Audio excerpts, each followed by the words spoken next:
Assalamualaikum warahmatullahi wabarakatuh. Alhamdulillahirabbil alamin. Wa bihi nasta'in ala umurid dunya waddin. Wassalatu wassalamu ala asyrafil anbiya wal mursalin wa ala alihi wa sahbihi ajma'in, amma ba'du. Rabbi shrah li sadri wa yassir li amri wahlul 'uqdatam min lisani yafqahu qawli, amma ba'du. Qala Allah Ta'ala fi kitabil karim, a'udzu billahi minasy syaithanir rajim. Iqra bismi rabbikal ladzi khalaq, khalaqal insana min 'alaq, iqra wa rabbukal akram, alladzi 'allama bil qalam, 'allamal insana ma lam ya'lam. Qala Rasulullah sallallahu alaihi wasallam, khairukum man ta'allamal Qur'ana wa 'allamahu, atau kama qala Rasulullah sallallahu alaihi wasallam. Shadaqallahul azim wa sadaqa rasuluhun nabiyul karim wa nahnu ala dzalika minasy syahidin wasyakirin walhamdulillahi rabbil alamin. Jamaah taklim subuh yang dimuliakan Allah Subhanahu wa taala. Alhamdulillah kita masih diberikan kesehatan dan kesempatan untuk menambah tabungan pahala kita, yang tentunya Allah berikan kemudahan-kemudahan. Nabi kita memberikan arahan pahala yang banyak sekali didapatkan adalah lewat duduk bersama ayat-ayat Allah dan hadis-hadis Rasulullah, walaupun cuma sesaat saja. Nah, mudah-mudahan duduknya kita sesaat di pagi ini mendapatkan pahala yang banyak, agar nanti kita bisa memenuhi kebutuhan kita ketika kita berada di alam barzah, di padang mahsyar, di jembatan Shiratal Mustaqim, di yaumul hisab, dan seterusnya. Kita lanjutkan kajian kita pagi ini masih di sekitar tulisan ayat-ayat Al-Quran.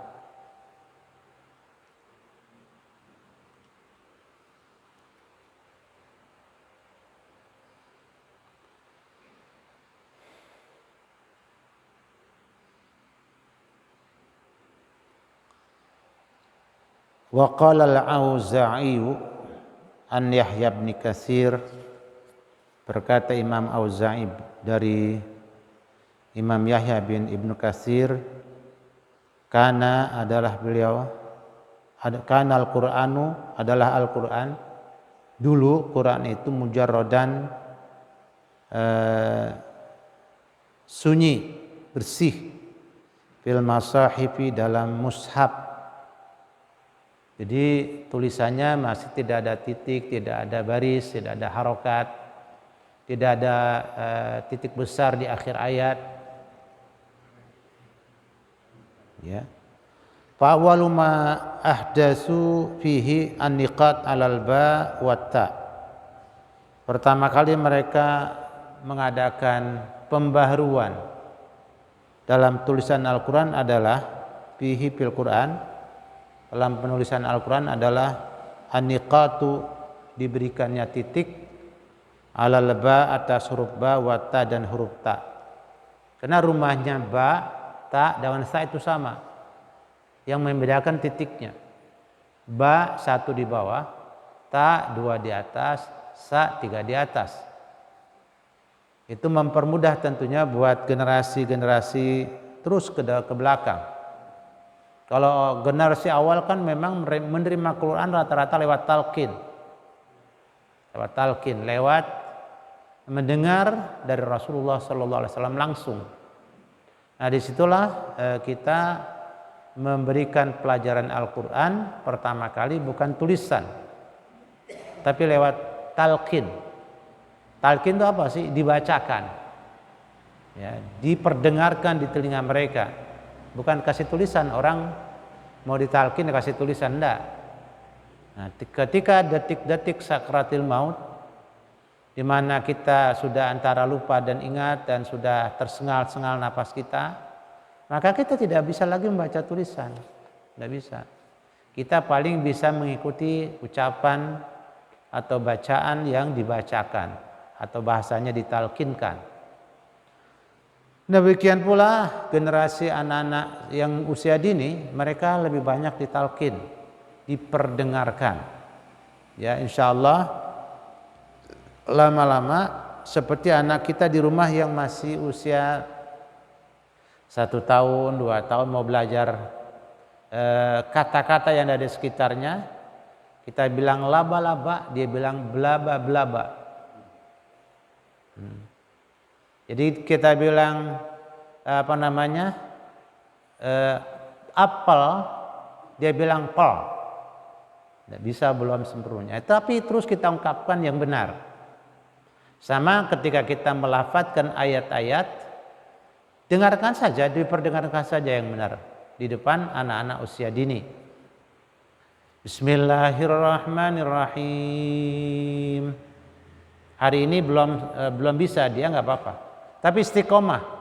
Tiap hari setelah maghrib kah, setelah subuh isya kah, setelah subuh kah, sebelum zuhur kah, atau setelah asar. Tiap hari rutin. Walaupun cuma 1 ayat, kalau tiap hari rutin, maka berarti sudah sebulan 30 ayat. Alhamdulillahi Rabbil Alamin. Kan anak usia dini gak bisa duduk lama-lama. Asal mengucap itu aja satu ayat saja sudah istimewa. Ibunya, nak sini dulu nak. Duduk sebentar samping ibu sebentar. Ayo. Tapi ibunya istiqomah. Tiap hari mentalkinkan ayat-ayat Allah di telinga anak. Nah, berbagi kalau bapak habis maghrib sampai di waktu maghrib atau setelah waktu isya, ibunya misalnya setelah asar. Nah, kali ini dilakukan oleh setiap keluarga muslim, maka tidak ada anak yang tidak bisa baca Quran. Kalau kita tidak bisa, maka ya kita harus serahkan kepada guru-guru yang memang mereka insya Allah para pejuang yang akan mentransfer ilmunya kepada anak-anak kita. Dan guru-guru itu di pondok pesantren, ada salah satu pondok 1 bulan SPP-nya dengan uang makan 640.000. Dibagi 30 itu cuma 21.000. Dibagi 3 jadi cuma 7.000. Mana bayaran buat gurunya? Enggak ada. Kiainya sampai guru sekian banyak tidak ada yang dibayar.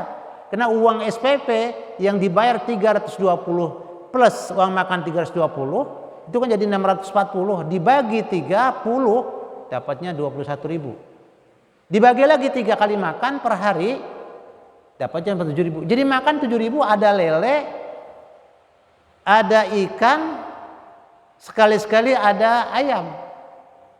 1 bulan itu mesti ketemu. Dari mana ngitungnya? Makanya kita terus merasa membayar dan sama sekali tidak membayar. Para guru, para ulama, para kiai, para habib itu adalah orang-orang yang sangat ikhlas mendidik anak-anak kita. Coba sekolah elit nggak bayar 2 bulan, berhenti bapak anaknya. Di situ. Makanya kalau bicara keikhlasan jangan diajarkan mereka. Kalau bicara perjuangan jangan diajarkan mereka.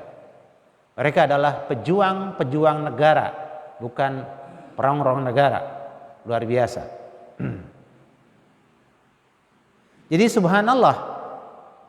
Nah ini keikhlasan para ulama dulu juga seperti itu. Imam Ghazali ini 1 jilid saja kalau untuk gelar-gelar itu 10 doktor dapat. Karena semuanya itu satu kajian, itu satu berkas, satu tesis, satu risalah, satu skripsi. Subhanallah.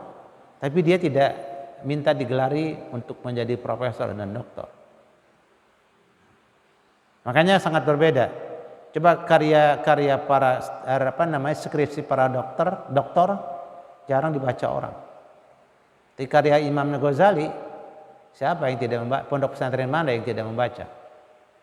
Pondok-pondok pesantren semuanya punya, kalaupun tidak dibaca secara langsung di kelas, tetapi di perpustakaan ulama dan kiainya mesti ada. Itu namanya kitab Ihya Ulumuddin.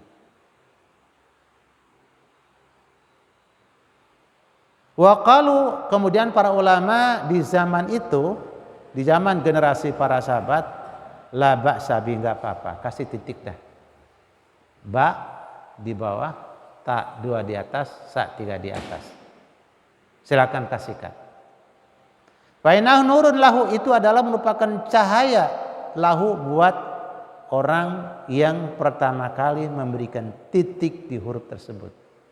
Karena itu bid'ah hasanah. Itu adalah pembaruan yang dibolehkan dan cantik. Karena mempermudah. Setiap hal yang bisa mempermudah anak-anak kita belajar, itu bagian daripada amal jariyah, sedekah jariyah. Summa ahdasu ba'daha niqatan kibaran inda muntahal ai. Kemudian mereka mengadakan lagi pembaruan tulisan, di mana setelah pembaruan tulisan titik-titik di huruf ba ta sa, mereka memberikan lagi titik besar. Titik besar di akhir ayat. Bahkan dikasih angka. Dikasih angka. Dan sekarang bisa dihitung jumlah ayatnya.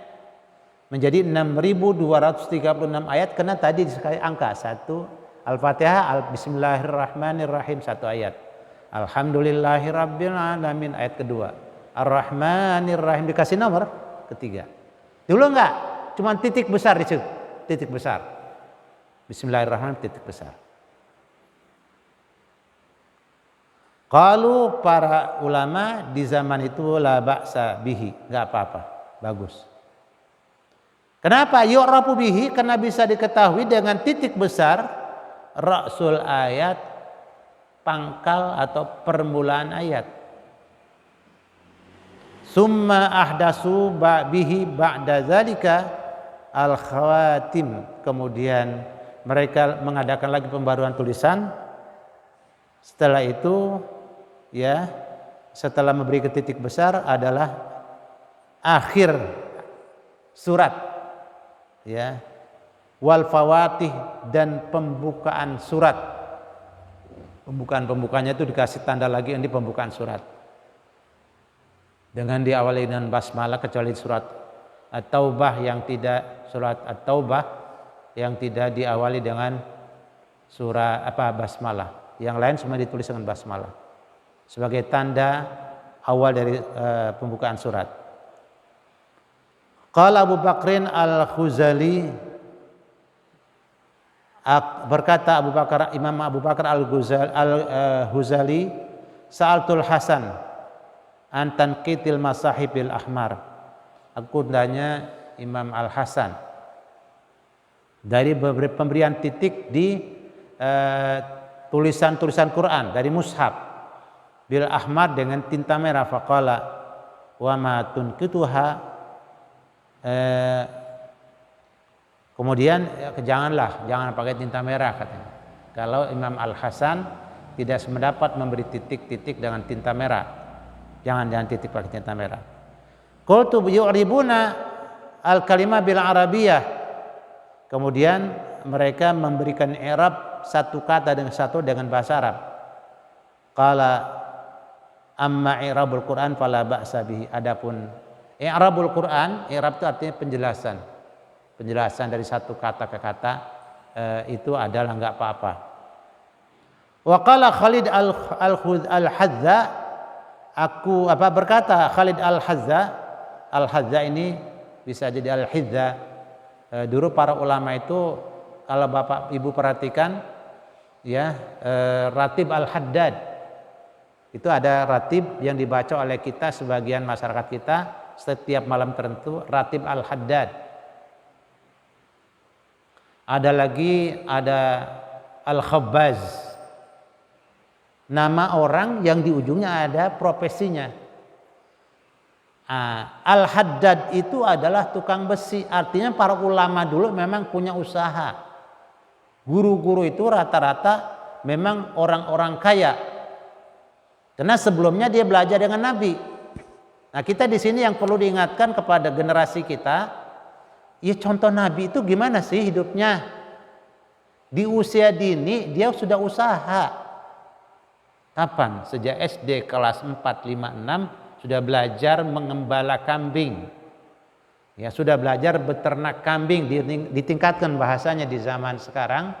Ya, tentunya kalau usia dini sudah punya kambing, di usia kelas 5 SD sampai kelas 6 sudah punya kambing, dia mau sekolah SMP apa? Kambingnya ada 20 ekor, mau masuk SMP yang mana kan bisa. Mau masuk pondok apa kan bisa.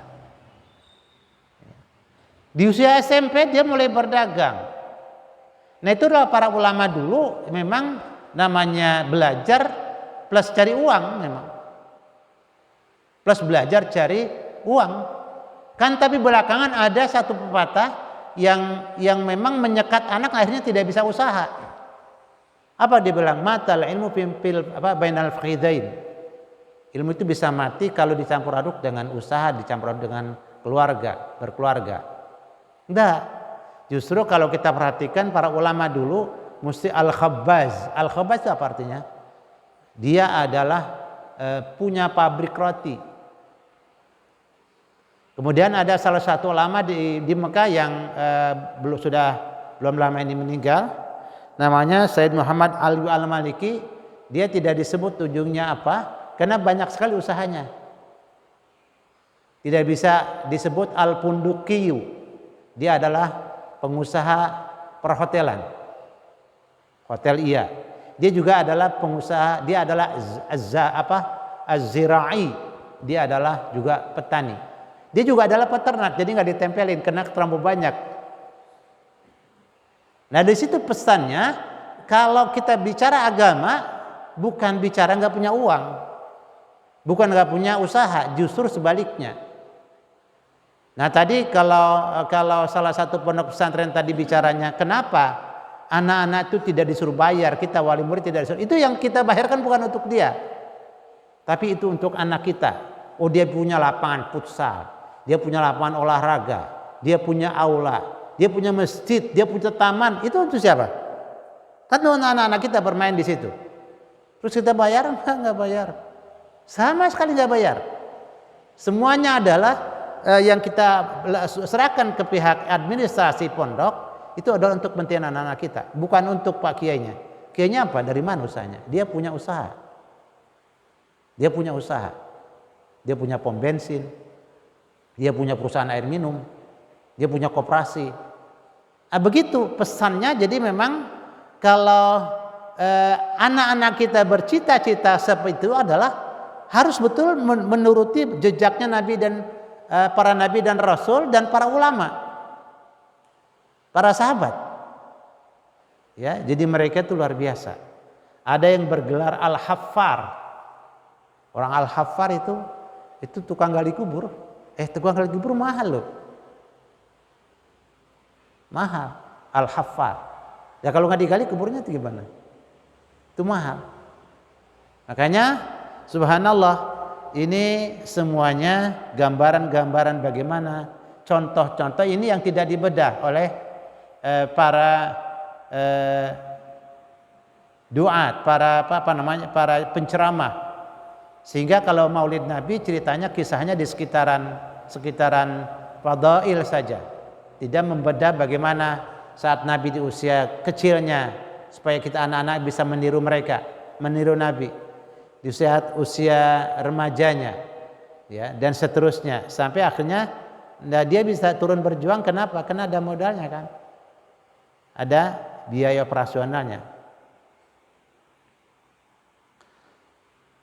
Fala basa bi wa qala Khalid al-Hazzai dakhaltu ala Ibn Sirin. Ini Hazza atau Hizza, tukang sepatu nih. Imam Al-Khalid dia jualan sepatu, jualan sendal. Dakhaltu ala Ibn Sirin, aku masuk kepada Imam Ibnu Sirin, itu maka saya lihat yaqra fi mushafin manqutin. Saya lihat dia membaca Quran yang mushaf yang sudah diberikan titik-titik. Wa qad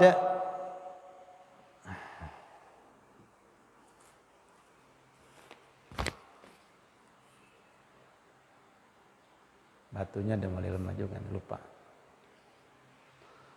Wa qad kana yakrahun niqat, padahal Ibnu Sirin termasuk yang tidak senang Al-Qur'an diberikan titik-titik, tapi dia baca Quran yang sudah ada titik-titiknya. Wa qila innal Hajjaj walladzi ahdasa dzalika, katanya sih Imam Ibnul Hajjaj, Al-Hajjaj ini yang pertama kali mengadakan pembaruan penulisan Al-Qur'an dengan titik-titik itu. Wa ahdaral qura hatta abadu kalimatil Quran wa hurufihi wa hurufahu wa sawu ajza'ahu wa qasamuhu ila salasina juz'an wa ila aqsamin ukhrar.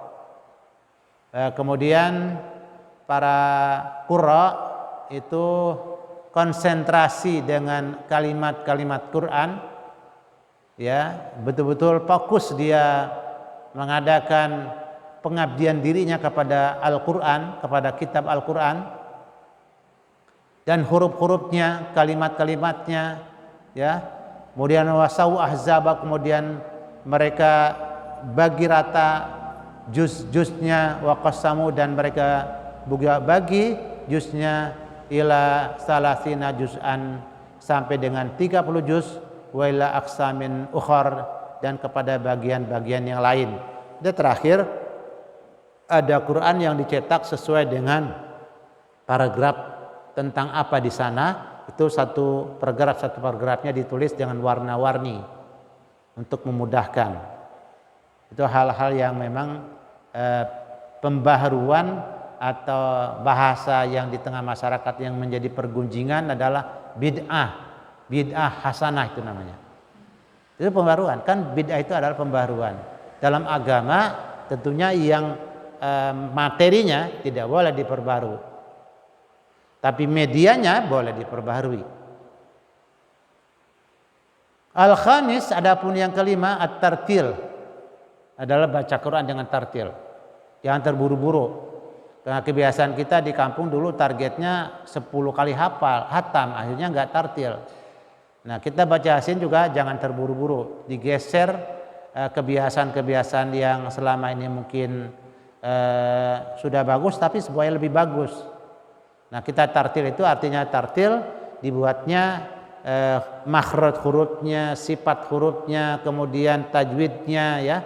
Kalau tajwid bicara tentu ada izhar, ada ikhfa, ada idgham, ada iqlab, kemudian ada ikhfa syafawi, ada idgham mimi, kemudian ada mad, ya, amdad, mad. Itu nanti jangan sampai mad tabi'i, mad jaiz munfasil, mad wajib muttasil, itu semuanya kita usahakan dibaca dengan baik. Huwal mustahab, itulah yang sangat dianjurkan. Tapi memang karena udah kebiasaan, ada ibu-ibu tarawih diimami oleh salah seorang imam yang bacaannya agak tartil, itu ngomel ibu-ibu, bacanya lama amat sih lu. Nenek-nenek ini udah tua, emang dia bahasanya dulu baca Al-Fatihah satu nafas. Begitu anak muda baca yang model-modelnya Imam Masjidil Haram, Imam Masjid Nabawi, itu si nenek ngomel, lama amat lu baca Quran. Karena dia biasanya enggak tartil. Bismillahirrahmanirrahim. Amin. Itu enggak tartil, Pak. Enggak tartil. Yang tartil itu, ini contoh-contoh tartil yang memang kita bisa nikmati. Makanya kemarin saya ceritakan itu, ya, Kiai Fakhruddin almarhum ketika diundang ke markas 23, dia didaulat jadi imam, sementara biasanya dia 11. Suruh jadi imam dia, siap jadi imam. Berapa Bapak-bapak? 23 Pak Kiai? Siap. Langsung dia mulai tarawih. Bismillahirrahmanirrahim. Alhamdulillahi rabbil alamin. Ar-Rahmanir-Rahim. Seterusnya baca surat lagi. Bismillahirrahmanirrahim. Wattini wazzaituni wa turi sinin. Udah sampai 8 rakaatnya lagi. Bagaimana? 8 pas 23? 8 aja pakai 8. 8 aja. Jadi 8 dengan 23 yang tadi tidak tartil masih lebih bagus yang 8. Makanya ada tulisan di dalam kitab, ada fatwa katanya para sahabat Nabi, Al-Asar namanya. Inna qalilal amal khairun min kathiril amal lakin ghairi mutqinin. Inna qalilal amalil mutqin khairun min kathiril amalil ghairil mutqin. Perbuatan yang sedikit tapi dikerjakan dengan sebaik-baiknya lebih bagus daripada pekerjaan banyak yang kerjaannya sembrono, abal-abal. Ya sembarangan, nggak laku jadinya, kurang laku. Ya itu yang kita beberapa kali sampaikan. Besi kita jual besi 1 kilo cuma 5.000 paling mahal. Tapi orang Jepang jual besi itu orang Korea jual besi setengah on sampai 15 juta. Nah, ini contohnya nih, ya contohnya 15 juta. Kan itu setengah on HP itu, kan besi. Ya. Nah ini semuanya Bapak Ibu rahimakumullah, kita cobalah pola-pola yang kadang-kadang kata-kata yang salah kita perbaiki. Jangan terus diulang-ulang didengar anak-anak. Ya kita coba bahasa yang lebih bagus, termasuk pekerjaan-pekerjaan. Kalau 23 bacanya tartil lebih keren, lebih bagus, karena lebih banyak jumlah rakaatnya. Biasanya kadang-kadang kalau ajak tartil daripada bubar ngomel. Ya. Fi hayatil huwal mustahab fi hayatil Quran lianna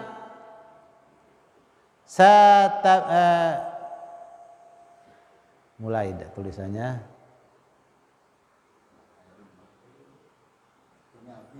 satunya mau habis Pak. Huwal mustahab fi hayatil Quran itulah yang dianjurkan, tartil itu adalah dianjurkan dalam keadaan membaca Quran. Lianna satatabayyanu, karena dengan sanubayyinu annal maksud minal qiraah at-tafakkur, karena seperti yang kita telah jelaskan kata Imam Ghazali, maksud dari baca Quran, dari membaca adalah bertafakur, bertadabbur. Bismillahirrahmanirrahim. Ar-Rahman 'allamal Qur'an khalaqal insan 'allamahul bayan. Itu nanti kan ketika bilang Ar-Rahman kita tafakur. Agak panjang dikit sentuhannya Ar-Rahman, Allah yang Maha Pengasih. Allah kasih kita, Masya Allah, semua doa-doa kita Allah kasih. Dari masih kecil kita berdoa terus Allah kasih. Ya, itu bentuknya Allah Maha Pengasih. Allah kasih dari mulai kita di sekolah, di SD suruh doa, minta tamat. Masuk lagi SMP suruh doa, tamat lagi SMP. Dikasih juga kepahaman tambah oleh Allah. Terus begitu kita berserah tamat kuliah, minta juga kesempatan untuk dikasih kerjaan oleh Allah. Ya, kalau Allah bilang kalau bisa buat kerjaan, kata Allah begitu, kita buat kerjaan, kita buat proyek sendiri. Nanti pekerjaan akan bermunculan dari kita merintis pekerjaan. Masya Allah. Ya. Nah itu adalah maha kasihnya Allah memang terasa. Yang bandel dikasih, yang sholat dikasih, yang nggak sholat dikasih. Tapi maha penyayangnya Allah tidak sembarang sayang nanti. Makanya Bismillahirrahmanirrahim, dengan nama Allah yang Maha Pengasih tanpa dikasih, yang Maha Penyayang tanpa sembarang sayang. Enggak sembarangan sayang nanti kalau sayang terhadap mereka yang beriman, yang memang ibadah salat, yang tidak banyak berinteraksi dengan yang tidak ada artinya, itu Allah berikan kesayangan khusus. Nah, kalau yang namanya Allah kasih semuanya dikasih. Ya, dikasih di dunia ini untuk hidup, udah kesempatan dikasih. Wa tartilu mu'inun alaihi, sementara membaca Quran dengan tartil itu bisa memberikan penolong, bisa menjadi penolong alai atas tafakkur. Walidzalika, oleh karena itu na'atat Ummu Salamah radhiyallahu anha, Ummu Salamah memberikan gambaran qiraat Rasulullah sallallahu alaihi wasallam, dia mensifati pembacaan Rasulullah sallam, fa idza hiya na'atat qiraatan mufassiratan harfan, maka beliau memberikan gambaran, melukiskan bagaimana bacaan Rasulullah itu adalah bacaan yang seperti sedang menafsirkan ayat-ayat yang kata-kata per kata. Jadi pelan. Tadi enggak terburu-buru. Nah, ini tentunya harus punya persiapan fisik, mau ibadah kan begitu. Tadi dari mulai kemarin cerita puasanya. Kalau puasanya benar, bukanya benar, pastinya kuat sampai jam 11 tidak ngantuk sholat tarawihnya. Tapi kalau bukanya salah, ya jangan pun jam 11 dengan surat yang pendek-pendek dan lebih cepat pun kita masih ngantuk. Ini berbukanya keliru. Bukan buka, makan. Kalau udah makan ya tentunya kita tidak makan dari mulai pagi ini sampai nanti sore, kan lapar banget. Kalau udah makan bisa jadi kelupaan. Terus makan sampai kenyang, kelewatan. Wa qala Ibnu Abbasin radhiyallahu anhu, sudah habis waktunya. Demikianlah pengajian kita pagi ini, hanya kita tutup dengan ucapan hamdalah dan doa kafatul majelis. Alhamdulillahirabbil alamin.